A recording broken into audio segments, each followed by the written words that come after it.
6:30 p.m., Saturday, December 23rd, and 15 minutes of the latest news brought to you by the makers of BC headache powders. The next time you have a headache, try a BC powder for quick, soothing relief.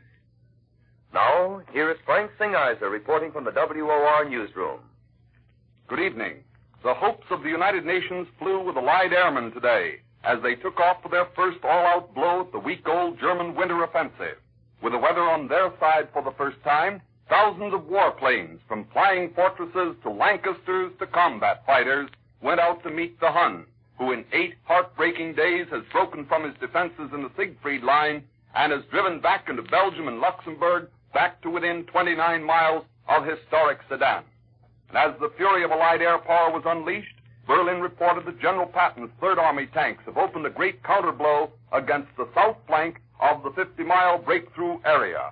Troops of the American First Army also have scored their first major defensive victory of the 8-day-old battle. They have prevented 2 German columns from joining 40 miles inside Belgium. It was a day of hope for the Allies, hope that their airmen might turn the tide of battle, as they had at Kasserine Pass and again at Avranches. And returning pilots say the German columns today provided the best targets to come within their sight since the Nazis streamed in ragged retreat through Normandy. Incomplete reports say at least 100 German planes were destroyed.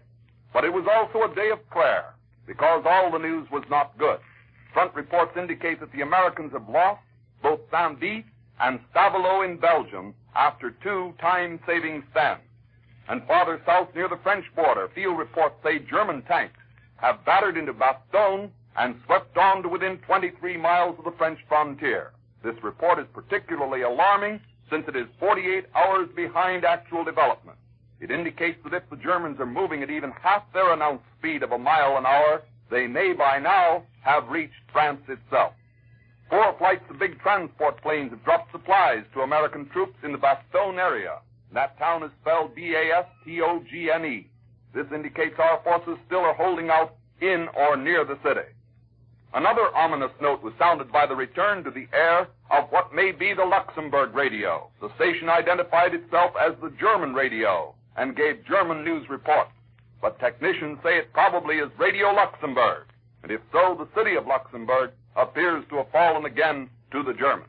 At any rate, Allied headquarters concedes that none of Germany's 3 deepest thrusts had been completely halted as of Thursday noon. But headquarters stresses that the American stand west of Saint-Vith was very important. The Americans took up favorable high ground positions west of the highway junction and apparently hurled back repeated German attacks.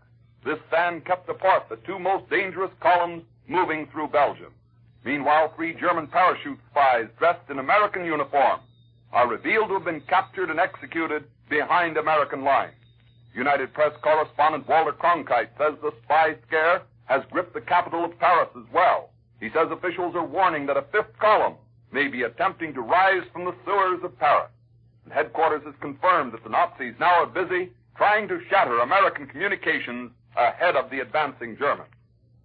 Across Europe, another famed capital is watching toward the east with apprehension tonight, for Moscow reveals that powerful Soviet assault forces have driven through northern Hungary to within nearly 100 miles of Vienna. A late communique says Red Army troops now are lined up along the Ipoli River, Ipoly, on an 18-mile front about 40 miles above Budapest. And below Budapest, another furious tank and infantry battle is raging near the southern road to Vienna.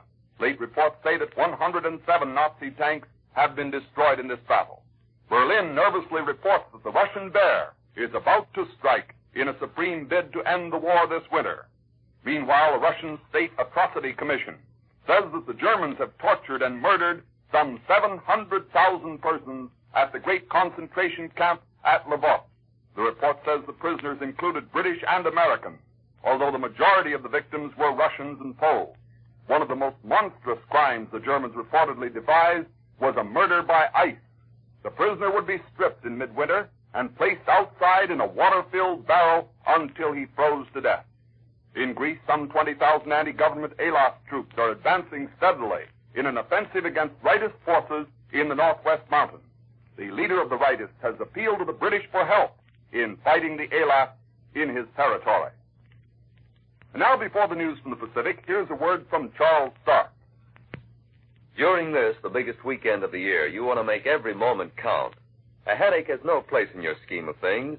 Yet, sometimes a headache arrives and you hate to take time out of a Christmas party to coddle it. You want to relieve it as quickly as possible. Well, you can if you'll turn to BC. This popular product, composed of effective ingredients that dissolve quickly and act promptly, works speedily for headache relief.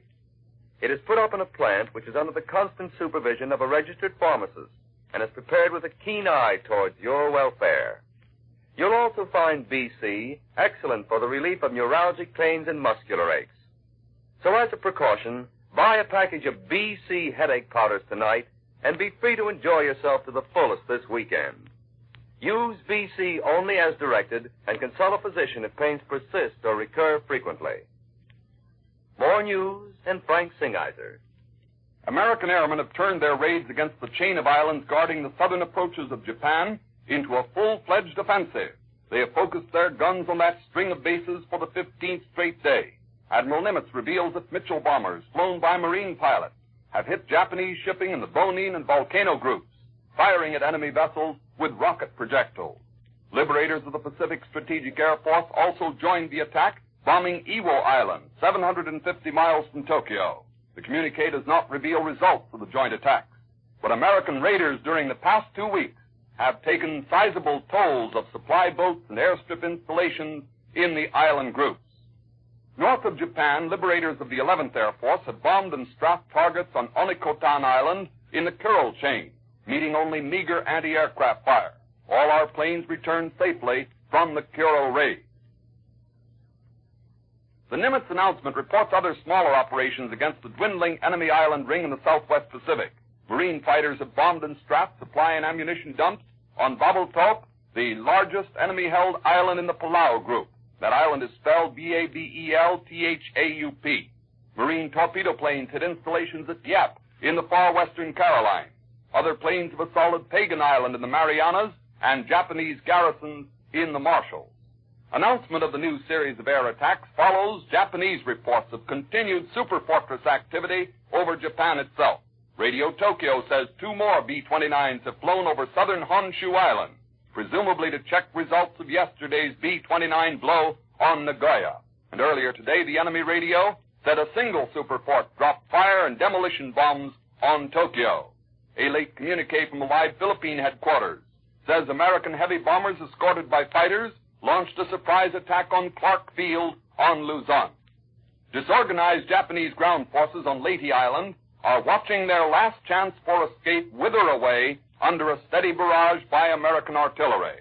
Palampon, the only fort still open to the doomed enemy unit, is taking its second straight day and night of pounding by our big guns. American troops are closing in on the town from positions 10 miles or so away. Only a fraction of the Japanese 35th Army, which once numbered some 50,000 men, now can hope to flee the island in small boats. And those enemy troops which managed to escape into the hills of northwestern Leyte are being hunted down by Filipino guerrillas. United Press correspondent Frank Hewlett says that the guerrillas are a serious menace to Japanese on Leyte as well as on other Philippine islands. Correspondent Hewlett says the Filipino bands are doing such effective work that the Americans may not have to land on more than a half dozen of the 7,000-odd islands in the Philippines. Here at home, it's goodbye to horse racing for the time being, at least, for the Sport of Kings has joined the wartime casualty list. On the heels of a request by War Mobilization Director Burns for all racetracks to close on January 3rd to save critical material, labor, and transportation, American track owners have voluntarily agreed to suspend their meets. From California, Louisiana, Illinois, Florida, and New York, across the width and breadth of the country, racing spokesmen say that they will comply with the Burns order. Some scheduled meetings have been canceled, and others now going on will suspend operation on or before January 3rd. However, many racing men hope that the ban will be lifted before the spring and summer meets roll around. The Burns statement was not a formal order, but the so-called assistant president made it amply clear that he can and will cause trouble unless American racing fans are ready to give up the sport. Already the War Production Board has acted on one of the Burns suggestions. and ruled that priorities of materials may be withdrawn for any business firm failing to abide by WNC regulations. So it seems to be a situation of comply or else. Stan Lomax will give you further details in a few minutes. The only one who seems completely happy about the turn of events is New York City's Mayor LaGuardia, famous foe of bingo and other forms of gambling. Says he, it's a good idea. I'm for Jimmy Burns for president. Rail stocks climbed to new highs of 7 years in today's otherwise quiet, firm market session. Dow Jones closing averages showed industrials up 20 cents, rails up 15 cents, and utilities 8 cents higher. Bonds rallied near closing time after early irregularity. Sales totaled 530,000 shares. Curb stocks were irregular also. Curb turnover was 142,000 shares. Cotton markets were closed for the holiday. Grains moved narrowly with wheat steady, corn easier, and barley firm. Right after Charles Stark's announcement, I want to introduce to you someone I'm sure you will want to know. Here's something to remember in the event you find yourself with an unexpected headache this holiday weekend.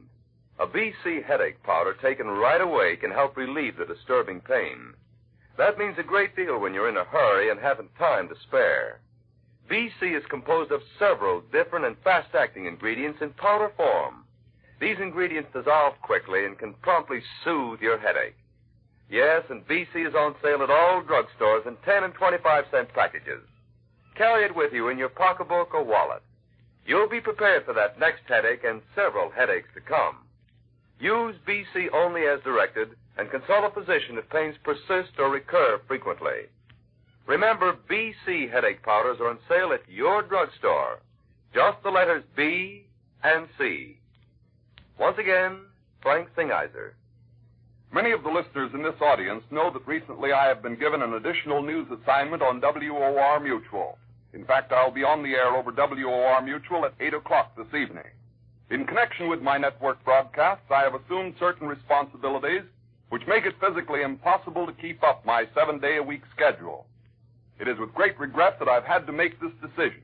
I have the opportunity tonight to thank both the 630 sponsors on WOR for the loyal and continuous support during the years since September 1938, when I first began to bring you the news each evening at this time. I want to introduce to you the man who, beginning next Monday, will be your regular WOR 630 news reporter. He's no stranger to many of you who listen to WOR's 11 o'clock newscasts in the evening. He's here in the studio with me now. Before turning this microphone over to him, I would like to mention that he has had a great deal of experience in the field of news reporting. He is from Tipton, Indiana.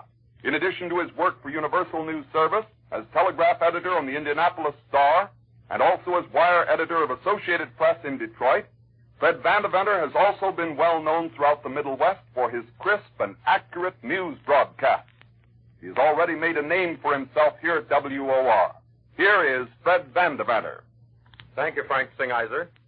I realize how difficult it will be to drop into the spot you are leaving.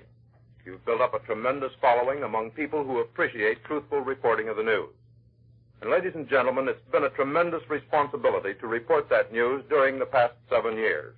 It has been a period the like of which the world has never known before, and I think the next 7 years will be equally as momentous. It will be my purpose to report all of the news at this period every evening in the same factual manner which Frank Singiser has used. I appreciate the opportunity which has been given to me by WOR and the two sponsors, and the responsibilities that opportunity entails, for I believe a fully informed public is certain to be free. To that end, I shall work. And a Merry Christmas to you all. To which I would like to add my own best wishes to each one of you for a very Merry Christmas. And speaking of Christmas, Santa Claus won't have to tack wheels onto his sleigh this year. He can come in on runners. The weatherman predicts snow for all parts of the country except the South and the Pacific coast. And now here's Charles Stark. Starting next Monday, the latest news with Fred Vandeventer will be presented every weekday night at 6:30. And now this is Charles Stark saying good night, and until next time, I'll be seeing you. Frank Singiser will analyze the news at 8 o'clock. Stan Lomax will follow station identification. This is Mutual.